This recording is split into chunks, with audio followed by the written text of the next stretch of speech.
Hello everyone and welcome to the Mikey Scott Studio YouTube channel. My name is Mikey and this is my basement recording studio in Penetanguishene, Ontario.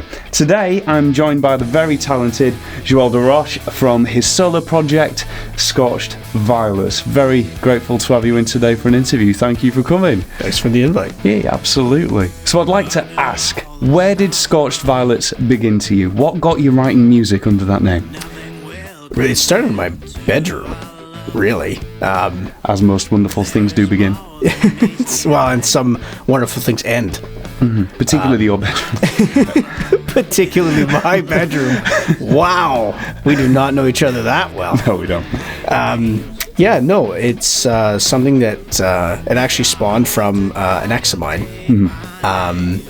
Basically, I discussed wanting to do music and write it, produce it myself, play all the instruments, that sort of thing. And I basically got told, yeah, you're not going to do that. And after that relationship ended, I was like, I'm going to do that. And so then I just started doing it. I did a couple of covers, and then I started writing my own stuff. Nothing good. But enough that I would do the pianos and I would play my guitar and then just do like MIDI bass and drums and stuff on a MacBook Pro in my bedroom up north. And then once I got rolling with that, then it just never stopped, really. Creativity from non-compliance. Wonderful. Pretty much. So up to this point, you've released 2 albums. Can you tell me a little bit about them? The vibe, the journey, and maybe where people can find them too? Yeah. So I've released 2 LPs now. They're on Spotify, Apple Music, YouTube Music. They're probably on some other platforms I don't know about. On all good online streaming services. Yeah, the ones services. that people know about. Yeah. It's there if you want to listen to it.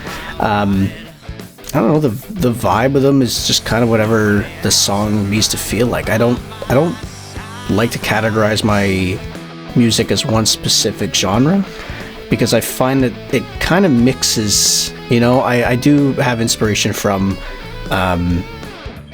the older music that I listen to, like the 70s and 80s sort of divorced dad rock and hair metal that I enjoy. Yes. But that doesn't stop me from writing an acoustic ballad, because if the song feels like it needs it, if I just happen to be playing around the guitar and I like the sound, it'll turn into something. It doesn't need to match a specific genre in any way.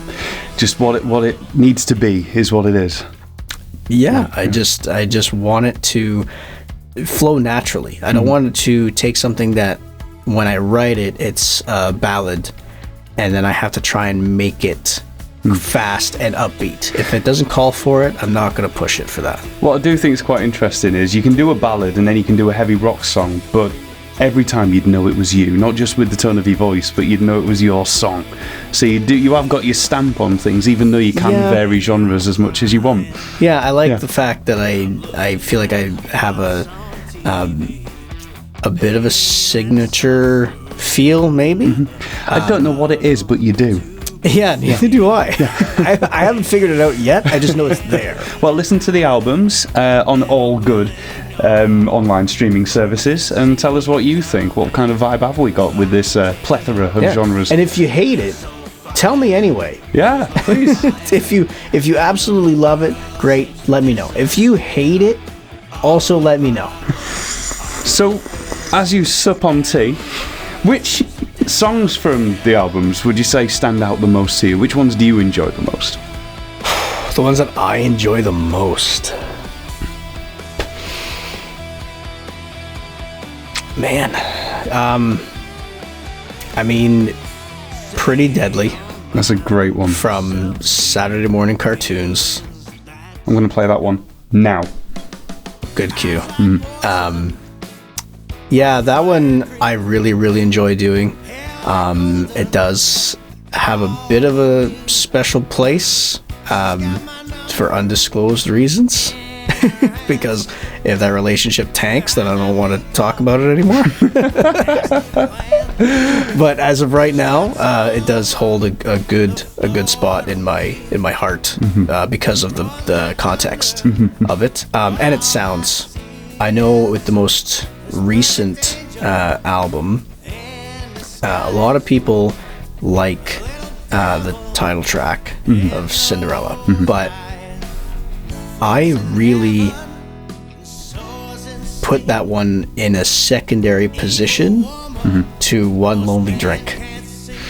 To me, One Lonely Drink is the one that I like the most out of all of the ones that we did on that album. Playing now.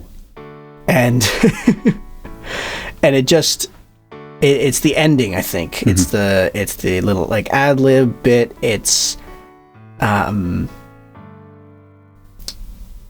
don't know, it's like Love Bites, Def Leppard. It's like, it's powerful, and it's got a message. It's still rocky while still being a ballad without it being about, love or a couple or whatever.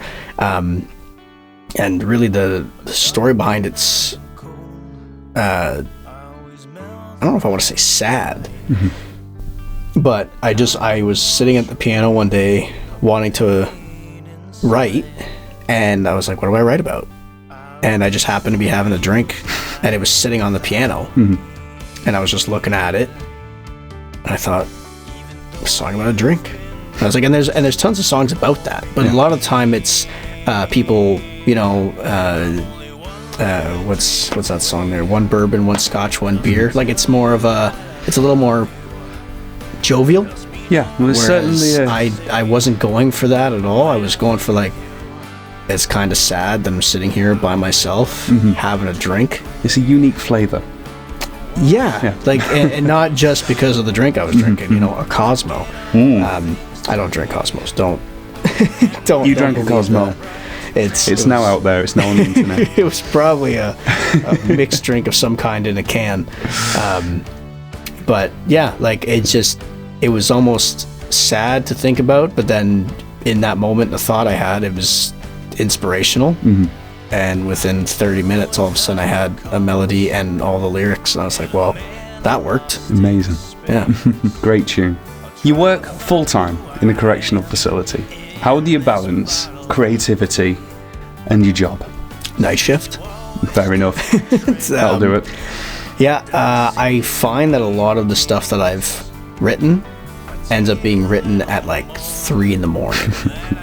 And I don't know if it's just because I haven't slept all day and I'm not sleeping all night and my head's just gone.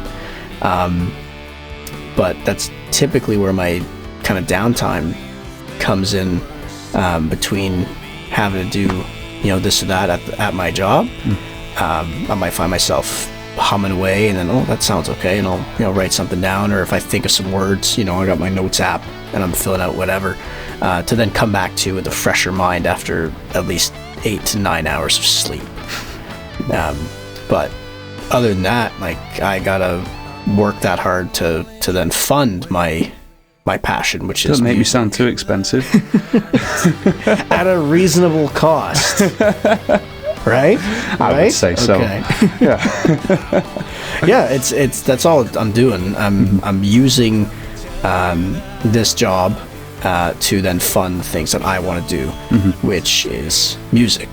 And I have made it past the point where I can do things on my own, and having help from people like yourself is really beneficial to me, and it makes me feel better about the work I'm putting in.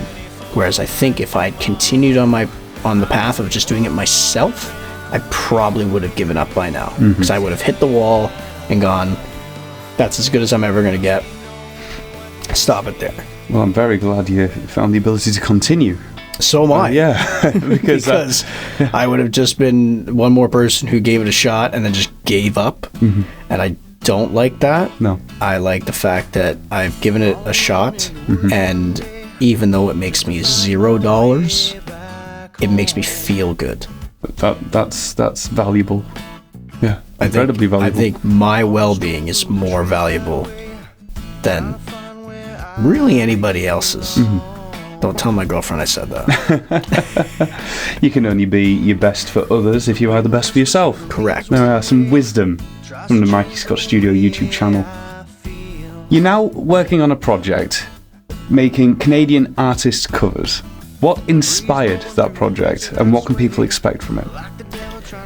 So, two things kind of inspired it. One, I had just finished my most recent album, and I didn't have anything ready for the next one yet. And I didn't want a big gap like I had last time. So I decided to fill it up, do a cover album. A lot of bands do that. So I thought that would be good, and I would pick some songs that I liked. And so I went through, I was picking just songs I liked, songs I thought I could, I could sing or make different. But I decided I would keep it strictly Canadian. And with that too, there's a lot of really good Canadian artists, like a lot, from the 1970s all the way to now, that are maybe less recognized. Like we've got our, Justin Bieber, like he's obviously broken through. Yeah, like you've got your big bands. You've got, Justin Bieber, you got, Nickelback, Avril Lavigne, Drake, right? The Weeknd. It's all. You admit Nickelback. It's all those, it's bands that people know, right? But if I said to someone of my age, like, I really like Kim Mitchell, and they'd be like, who's that? I really like Glass Tiger, right? There's all these groups that I've seen live, and it's just by chance that these bands are still around and still performing relatively well, and that I get a chance to see them before they eventually go away. So I'd like to kind of honor some of those groups, big and small, while also having some of these songs have a connection to me personally. Like there's at least one on there that is strictly for me, and it's just because it holds such a spot in my heart, and the way it relates to my musical career from when I was 13, right? It's stuck with me the last 13 years, and it will continue to stick with me hopefully the rest of my life, or until I get dementia and die. Yeah. So it's music that means a lot to you. It's showcasing some incredible talent. I've known of Canadian talent. I've learnt of Canadian talent over the last 5.5 years of living here, and it's phenomenal. There's so much more than I ever thought there was. I must ask, what's it been like recording here at Mikey Scott Studio for the last 2 albums and these cover projects? It's great. I mean, really, when I tell you I started in a bedroom, and with just what I could do, that's like, I started really at the bottom, like other than just recording on a phone. So coming here and finding someone in my hometown who is not from here, very far away, but has brought his talent and skill to this community. And good looks. Well, okay. I mean, your wife thinks so, but whatever. One person. Yeah. So. Yeah, well, she settled at least. She did. Please carry on. So, I really like the fact that it's close to home, and even though like you're not, it still does bring this outside worldview to such a small town, and your knowledge and experience throughout the years of what you can and can't do in-house, right? Where I would not know that. So me coming in here and having someone who is friendly and knowledgeable, and then backs that up. Like, you didn't come in and just feed me bullshit and then gave me bullshit. You came in and you gave me the facts, and I went, let's do this, let's give it a shot. We did, and I went, that was great. This is 1,000 times better than I could have ever done on my own, and I'm glad to pay the money to be here, and I will continue to be glad to pay the money to be in here, work with you, get to enjoy all of this cool stuff, and then put out a quality product. Brilliant. Thank you. So I love it here in Penetanguishene. Of course, I moved from the city of Hull, which is my culture. My blood is entirely that, but I do now feel like I'm absolutely planted. So anything that comes out of here is product of Penetanguishene in my eyes. But the local community, there's a great music culture and community around this area. Has there been any individuals that have inspired you to create? Musicians, non-musicians, mentors, teachers? Whew. Maybe. I mean, not directly that I could think of. I guess the biggest thing is my family as a whole, and that's just more because of the fact that I grew up in a musical family. Like, I'm French. Everything is about music, right? And so family get-togethers, there's a guitar present. I go to my grandparents' house and there's a guitar and a piano and maybe some singing going on. You go to like a really big family event with like the older generation, someone's gonna break out a fiddle, which I think lost art really in a lot of cases, but really cool to see. And I'm just glad that I picked it up when I did, because my family, I think, is slowly getting out of that. So I'm really glad that one day I decided to sit down at a drum kit and try my hand at some April wine. And 13 years later, I've evolved so much from those days to then continue being a local boy, French Canadian guy who is still just as passionate about music than everybody else in this community. It's amazing how much just being around music can turn you into a musician. Your pitch is spot on, your timing is spot on, and that doesn't happen unless you've been surrounded by it throughout your life. Yeah. Well, and I think my parents were always big on music, but my mom promoted it more, I think. Really, the way I got like into it right at the beginning was just that my mom had instruments laying around the house. We had an old Epiphone guitar from when she was Epiphany. I don't know why I said that. So we had the old Epiphone guitar sitting there. There was an old piano, you know, those old like Toronto pianos, right? And they're like stupidly heavy and they're out of tune, but it doesn't matter. We had one of those. And then we had a drum kit, a simple 2-tom, floor tom, snare, crash ride, like basic. And it was just in the basement. And no one played it. It was just all these instruments were in the house. And it just, one day I went, let's give it a shot. Jumped on it, earbuds in, one song, and what's it sound like? Can I make that sound? Okay, can I follow the beat? Sure. And everything just grew from there. Then drums became the guitar, and then the guitar became piano, and then I picked up bass, and then I played trumpet for a couple of years, and it snowballed bad. It's very expensive snowball. But I think without that, I never would have been inspired to play music. I would have just kept doing what I was doing before, because the influence wasn't there anymore. Right? I didn't have the option to start that journey. I would have had to have pushed myself to do it, and if I didn't want to do it in the first place, it wasn't going to happen. Now, if someone else out there is creative like yourself, they've got songs in their head, they've got music in their heart, but they just haven't made the leap to record something and get it down and out there, what would you say to them? Fucking do it. I don't know.